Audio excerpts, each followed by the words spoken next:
그 기질을 어떻게 대하느냐, 어떤 부모를 만나냐, 어떤 학교를 다니냐, 어떤 선생님이랑 친구를 만나냐에 따라서 이제 완전히 달라질 수 있는 거거든요. 다양한 변곡점이 나오는 거죠. 안녕하세요, 대부자들입니다. 안녕하세요. 오늘 이야기할 거는요, 참 요것도 많은 분들이 궁금해 하실 텐데 성격 바뀔 수 있나? 에 대한 이야기입니다. 여기에 대한 유명한 얘기들이 있는데요, 좀 어떤 게 있을까요? 사람 고쳐 쓰는 거 아니다. 그래요. 고쳐 쓰는 거 아니다, 골라 쓰는 거다. 근데 또 반면에 그런 얘기들도 많이 하잖아요. 걔 변했더라. 좀 잘 되더니 뜨더니 변했더라. 걔 군대 갔다 오더니 변했더라. 뭐 좋은 뜻으로든 나쁜 뜻으로든 사람 변했다는 얘기도 종종 해요. 그렇다면 변하지 않는다는 얘기도 있고 변한다는 얘기도 있는데 뭐가 사실일까요? 전혀 상반된 것처럼 보이는 이 두 이야기가 사실은 다 정답이라고 할 수 있겠죠. 왜냐하면 성격이라는 거는 복합적인 부분들로 이루어져 있기 때문에 바뀔 수 있는 부분도 있고 바뀌지 않는 부분들도 있다라고 봐야 합니다. 잘 바뀌지 않는 게 이전 저희 영상에서 이야기한 기질, 그렇죠. 타고난 거.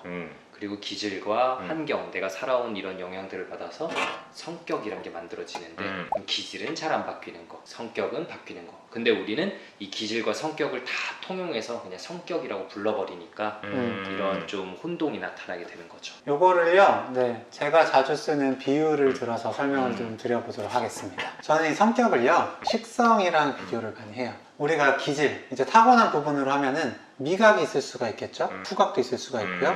내가 어떤 매운맛에 되게 민감하다, 혹은 짠맛에 민감하다, 타고난 부분들이 있을 거예요. 이런 부분에 나중에 부모님이 무슨 음식을 계속 해주시는지, 저 환경 중요하죠. 친구들이랑 뭘 먹는지, 어떤 경험을 하게 되는지, 이런 거에 따라서 결국 식성이라는 게 어느 정도 형성이 됩니다. 그런데 이 식성이라는 게 계속 똑같이 가냐? 라고 하면 그렇지 않죠? 그쵸.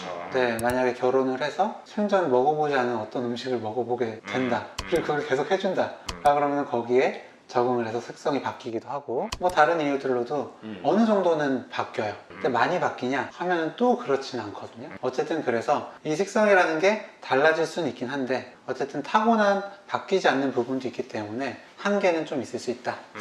이렇게 좀 이해를 하시면 너무 좋을 것 같아요. 제가 아무리 오이를 먹으려고 노력해도 그냥 먹을 수 없는 거죠. 그렇죠. 그런 것들은 이제 타고난 부분이라고 봐야 되는 거고. 이게 참 타고났다는 걸 저도 이렇게 많이 느끼는 게, 제가 어렸을 때 북엇국을 잘 못 먹었어요. 그래서 어머니가 저한테 왜 북엇국 안 먹어? 라고 했더니 그 씹는 게 너무 막 물컹물컹하고 이상하잖아 라고 얘기를 했다는 거예요. 근데 그때 어머니가 소름이 돋았던 게, 결혼을 해서 이제 초반에 북엇국을 해주셨는데 아버지한테 그 똑같이 이야기를 했다는 거예요. 근데 그때 아버지랑 같이 있지도 않고, 아버지는 그때 해외에 계셨었거든요. 그러다 보니까 그런 얘기를 제가 들을 리도 없었는데 그 얘기를 하니까 너무 놀라셨던 거죠. 기질이란 거는 우리가 이렇게 정의를 했었죠. 어떤 자극에 대해서 자동적으로 반응하는 정서적인 경향. 북엇국이라는 자극에 대해서 자동적으로 반응하는 말하자면 뭐 이것도 기질이라고 할 수 있겠죠. 그렇죠. 근데 아버지나 저나 어머니가 계속 해주시다 보니까 먹습니다. 어느 정도는 또 튜닝이 되고. 근데 어쨌든 이제 다시 성격 얘기로 돌아와서 이 성격의 타고난 부분이라고 할 수 있는 기질에 대해서는 사실은 크게 바뀌지 않는다라고 생각을 해야 되고, 이걸 인정하고 받아들일 수 있어야 된다라고 합니다. 이거는 이 앞서 설명드린 TCI 검사를 만든 고안한 클로닝거라는 심리학자가 직접 한 이야기인데요. 그러니까 이런 부분들에 대해서는 그냥 있는 그대로 수용을 해주고 그렇게 해줘야만 그 개인이 행복해질 수 있다, 이렇게 얘기를 했다고 해요. 이제 이런 타고난 기질을 가지고 이제 태어나요. 근데 그 기질을 어떻게 대하느냐, 어떤 부모를 만나냐, 어떤 학교를 다니냐, 어떤 선생님이랑 친구를 만나냐에 따라서 이제 완전히 달라질 수 있는 거거든요. 다양한 변곡점이 나오는 거죠. 그래서 그런 경험들에 의해서 뭐 그 사람의 심리적인 프레임, 그 사람이 세상을 어떻게 바라보는지, 예를 들어서 예민한 아이인데 그거를 그래도 부모가 아유 우리 애가 뭐 그냥 그래도 예쁜 애라면서 다 받아들여 주는지, 아니면 너는 왜 이렇게 이상해 라고 짜증을 내는지, 이거에 따라서 아이가 세상을 바라보는 시각이 바뀌죠. 세상이 믿을 만한 곳으로 보게 되는지,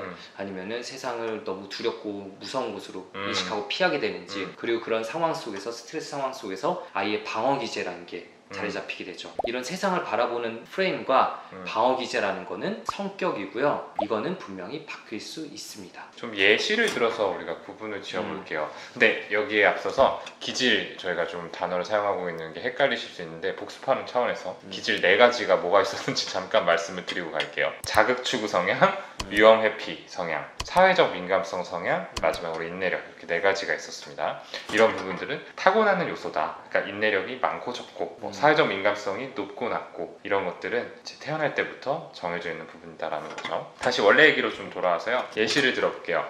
자존감이 낮다라는 표현을 굉장히 많이 써요. 우리 성격을 이야기를 할 때, 난 좀 자존감이 낮은 편이야라는 이야기를 하는데, 이 부분들을 이제 들여다 본다면은 사회적 민감성이라는 기질이 이 자존감에 작용을 할 수 있습니다. 사회적 민감성은 다른 사람이 나에 대해서 어떻게 반응하는지를 얼마나 신경 쓰는지 그 정도를 이야기한다라고 말씀을 드렸었죠.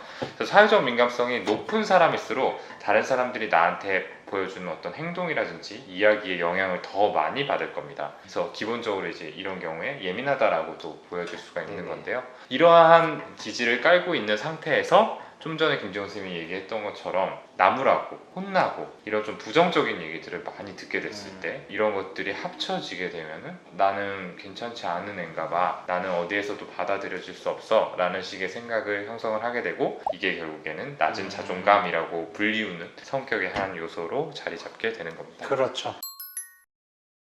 근데 이제 일견 생각하시기에 그럼 어렸을 때 안 좋은 경험을 했던 것들, 그거는 정말 바꿀 수 있는 부분인가? 이거는 경험이 뭐 없어지는 건 아니니까요. 우리가 기억을 삭제할 수 있는 기술이 아니니까 이게 뭐 어떻게 바뀔 수 있다는 거지? 하고 궁금해하시는 분들이 있을 것 같아요. 그럼요. 진료실에서 정말 많이 듣는 질문이죠. 난 이런 과거가 있는데 이런 가정학대, 부모님과의 나쁜 관계라는 과거가 있고 여기서 성격이 형성됐는데 이건 바뀌지 않는 사실인데 내 성격을 어떻게 바꾼다는 거냐 얘기 많이 하십니다. 뭐라고 말씀을 드리나요? 그거는 뭐 어쩔 수 없는 거고, 근데 그만큼 새로운 경험을 더 씌워야죠. 우리가 그림을 그릴 때 망친 부분이 있으면 그 위에 더 진하게 색칠을 해가지고 덮는 경우가 있듯이 상처가 있는 부위에도 새로운 좋은 경험을 하게 된다면은 그게 덮여지면서 새살이 돋아나게 되는 그런 게 있을 수 있는 거죠. 그러니까 과거의 그런 관계는 사실 바꿀 수가 없죠.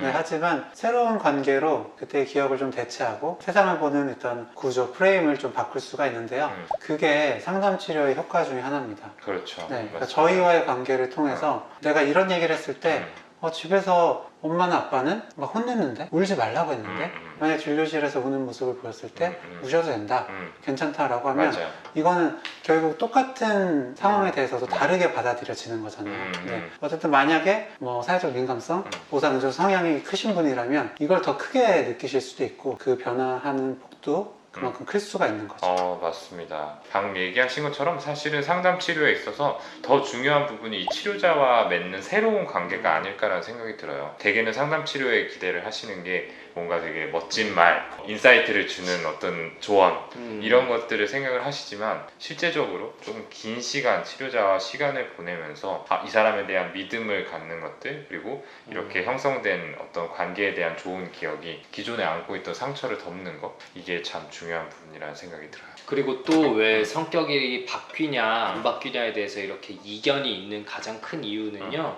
바뀌려는 사람과 바뀌어야 된다는 필요성을 못 느끼는 사람, 이렇게 나뉘기 때문입니다. 나는 문제가 없어, 뭐 왜? 뭐 이렇게 느끼는 분들은 안 바뀌어요. 바뀔 수가 없죠. 네, 그렇기 때문에 그런 경우는 사람을 이제 고쳐 써서는 안 되는 거고요. 반면에 저희 진료실에 찾아오시거나 상담 치료하러 가시는 분들은 자신이 바뀌려고 노력하시는 분들이죠. 그 경우는 분명히 바뀝니다. 물론 저희가 계속 말씀드린 것처럼 타고난 기질이 뭐 천지개벽하듯 뒤바뀔 수는 없겠지만, 그래도 저희가 길게 보는 분들을 보면은 하나같이 다들 무조건 바뀝니다. 네, 그렇기 때문에 내 성격이 쉽게 바뀌지 않아 라고 좀 힘들어 하시는 분들은 그래도 꾸준히 노력하시면서 저희가 말씀드린 것처럼 치료자 혹은 다른 사람들과 긍정적인 새로운 관계를 맺어나가는 노력을 꾸준히 하시면 반드시 그 결과물을 보실 수 있을 거예요. 참 이게 성격이 얼마나 바뀌냐, 이것도 궁금하실 수가 있는데, 저희 이제 그 수련 받을 때 교수님께서 해주신 말씀이 있으세요. 질문을 해주셨죠. 그래서 뭐 저희 당연히 답을 잘 못했을 텐데, 그때 교수님께서는 한 2% 정도 바뀐다 라고 하셨어요. 그럼 지금 들으시는 분들께서 2%? 그거 얼마 안 되는 거 아니야? 라고 생각을 하실 수가 있는데, 50kg인 사람이 2%면 1kg잖아요. 맞나요? 맞아요. 진짜 네. 몰라?